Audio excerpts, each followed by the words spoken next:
Hi everyone, I'm Anna, your cinephile host. Today I will talk about a rather sad and emotional movie. It's called Stronger and it paints an inspirational portrait of a man painfully rebuilding his life after losing his legs in the Boston Marathon bombing in 2013. Jeff Bauman goes to the marathon to cheer on his ex-girlfriend Erin and loses his legs when the bomb goes off. With the help of his family, headed by mother Patty, he starts to get his life back. But as a reaction to the bombing, he's unwillingly forced to become a symbol of the Boston Strong movement and must accept the celebrity status that comes with it. Jeff, played by Jake Gyllenhaal, is forced to confront things about himself far beyond his injuries. And that makes the movie genuinely inspirational. So, let's watch Stronger, the film that defines what it means to be Boston Strong.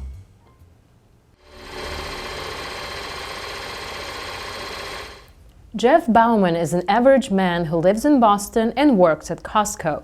After work, he's getting drinks with some of his friends when Erin, his ex-girlfriend, enters the bar getting donations for her Boston Marathon run to support the hospital where she works. She's just recently broken things off with Jeff, and he rallies the whole bar to donate. He tells her he'll see her at the marathon. But I'm going to be there at the finish line for you. Don't the Red Sox play tomorrow? So? So? I'm going to make a big sign for you. I mean, that's got to be worth at least a dinner, right? No, come on, I mean it. I mean it. Hey, She doesn't believe him since he's always been terrible at showing up. He promises to be there. Jeff lives with his mother, Patty. She's an excessive drinker, but she loves Jeff dearly. He makes a sign for Erin and goes to the marathon.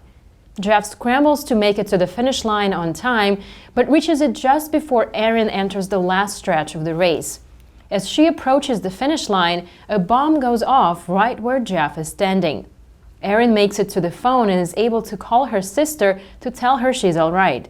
She sees a photo of Jeff as one of the victims on the news and is shocked. After being rushed to a hospital, both of Jeff's legs are amputated above the knee. When he regains consciousness, Jeff tells his brother that he saw the bomber before the explosion. Patty calls the FBI and Jeff is able to give them a description of one of the terrorists. Local authorities capture him days later and Jeff is hailed as a hero, the face of the Boston Strong movement in the wake of the attacks. But he isn't entirely comfortable with that and doesn't feel like a hero at all. Jeff is finally released from the hospital. Patty's place is on the high floor of an apartment with only stairs, so Jeff has to be carried up in his wheelchair. His family is having a big welcome home party for him. The whole world's watching you, kid. Yeah, you're like a symbol to a lot of people. for what? You know, you're Boston Strong, right? He just asks Erin to help him into the bathroom so he can take a shower alone. Jeff's adjustment to having no legs is difficult, often falling and hurting himself, drinking a lot, and going in and out of depression. His family encourages him to meet with Carlos, the man who saved his life in the bombing, but he refuses. Jeff and his family are invited to the Boston Bruins to Game 2 of the first round of the Stanley Cup playoffs. The Bruins organization asked Jeff to wave the flag during the game's opening ceremony. The crowd at the arena triggers traumatic flashbacks from Jeff, and he breaks down in the elevator. Erin comforts him and insists he talk to his family about the fragility of his mental state and the impact his newfound exposure is having on it. Isn't that something? It's just the start. That's really something. I'm a hero for standing there and get my legs blown off. Erin and Jeff become incredibly close. Erin quits her job to be a part of Jeff's rehabilitation and physical therapy. Jeff asks Erin to move in with him, and she accepts as long as he tells his mother. You just gotta work your core strength and everything, and then you gotta stand up on them and get your balance right. But they're like feet. They have like feet and legs, and they're attached to shoes. And you can just Really cool. I'm gonna walk. I'm gonna walk with you again someday. At a family cookout, Erin mentions she's moving in, and Patty is annoyed that no one told her. Patty announces that Oprah is flying out to interview Jeff. Erin tells Patty that Jeff doesn't want to do any more interviews and that it's too stressful for him, but Patty ignores her and tells Jeff to say it to her face. Jeff finally admits he doesn't want to do it. Erin takes a pregnancy test and it comes out positive. Meanwhile, Jeff is still struggling with his physical therapy and his status as a hero to the people of Boston. He's depressed and drinking more, even drunk driving with his friends. Erin comes home and finds him and Patty both passed out. The next day, Patty and Jeff don't wake up in time to get to physical therapy, so Erin hustles them there. Jeff isn't trying all that hard, and his doctors tell him he needs to push himself and practice and not miss any more appointments if he truly wants to improve. Afterward, Erin and Jeff argue over whether Jeff is trying. Erin is upset he doesn't acknowledge how people have made their lives revolving around him, and then she leaves. That night, Jeff blows off Erin to drink with his brothers at a bar. Two people at the bar begin asking Jeff questions about the bombing, insinuating that the event was a government conspiracy to start a war in Iran, and Jeff was paid to look like a victim. Insulted, Jeff and his brothers initiate a bar fight with the patrons. Erin picks him up later that night and tells him she's pregnant. Jeff begins to panic and tells her he isn't ready to be a father, causing Erin to scold him for constantly running away from his problems. Jeff finally agrees to meet with Carlos, a man who cared for him in the immediate aftermath of the bombing, saving his life. Carlos tells him about his son, a Marine who died in Iraq. His younger son, unable to cope with the death of his older brother, killed himself.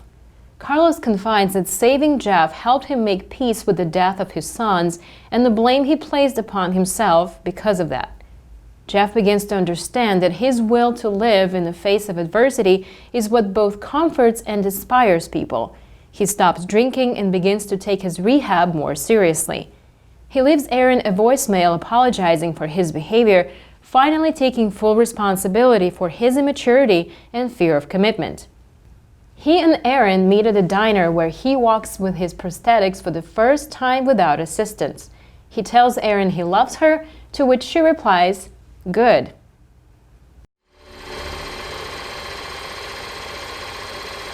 So I ran to the fire and there you were. Helping you made me feel like I could help my son. And for that I am grateful. You're grateful. Huh? You help me as much as I help you. And I came here to say thank you.